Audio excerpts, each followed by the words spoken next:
Good evening, I'm Dan Wool. And I'm Laura Lee. Thanks for joining us. New developments tonight on the wildfire fight up the North Shore. The Crosby fire has grown to 50 acres with no containment. It's burning tonight on the east side of George Crosby Manitou State Park, which is northeast of Finland and roughly a mile and a half inland from Lake Superior. The fire is burning through 50 acres of a remote part of the park. Our crew was up in that area this evening and was able to capture this video of smoke rising over the tree line. Now, it's unclear how the fire started, but crews responded this afternoon, fighting the flames from the ground and with several aircraft.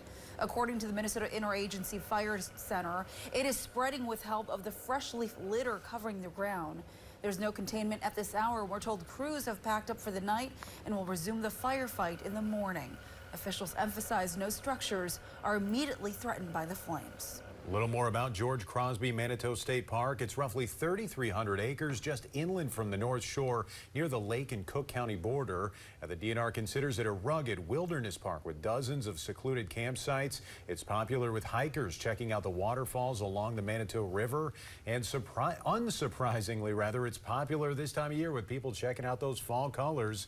According to North Shore Explorer, about 43,000 people visit the park each year, which is significantly less than places like Gooseberry and Tetagooch.